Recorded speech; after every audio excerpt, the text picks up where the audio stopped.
mchango wa George Saitoti katika siasa za Kenya. George Saitoti alikuwa mmoja wa wanasiasa na wasomi mashuhuri nchini Kenya. Safari yake ya kisiasa na kitaaluma imeacha alama kubwa katika historia ya taifa. Katika makala haya tutachunguza maisha yake, kazi zake serikalini na mchango wake katika maendeleo ya Kenya. Profesa George Musengi Saitoti alizaliwa mwaka wa 1945 katika eneo la Kajiado, akiwa miongoni mwa jamii ya Wamaasai.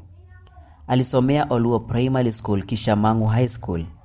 Baadaye alisoma Strathmore College kabla ya kupata ufadhili kusomea nje ya nchi. Tuingie katika safari yake ya kisiasa. Profesa Saitoti alikuwa mwanasiasa mwenye ushawishi mkubwa. Mwaka 1983 aliteuliwa kuwa mbunge maalumu.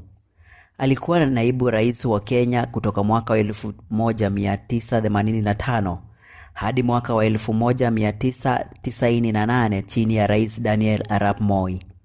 Alikuwa pia waziri wa fedha, waziri wa mipango, waziri wa usalama wa ndani yani internal security, na pia mwenyekiti wa kikundi cha waziri cha EAC.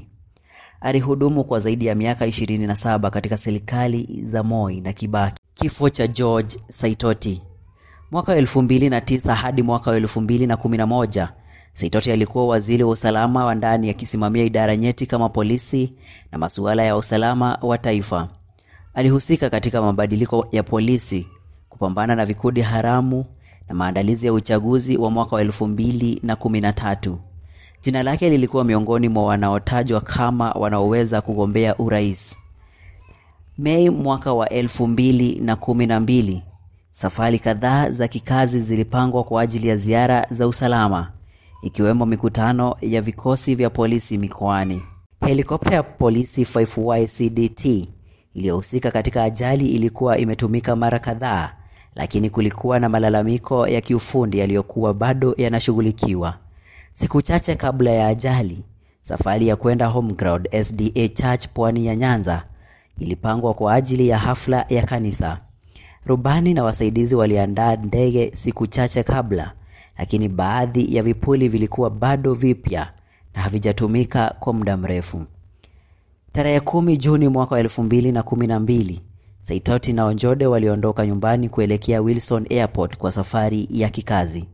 Saa 2:30 asubuhi helikopta 5YCDT iliondoka Wilson Airport, ndani wakiwemo Profesa George Saitoti, Oro Ojonde, rubani Captain Gitu, rubani Talent S na maafisa wawili wa usalama yani bodyguards.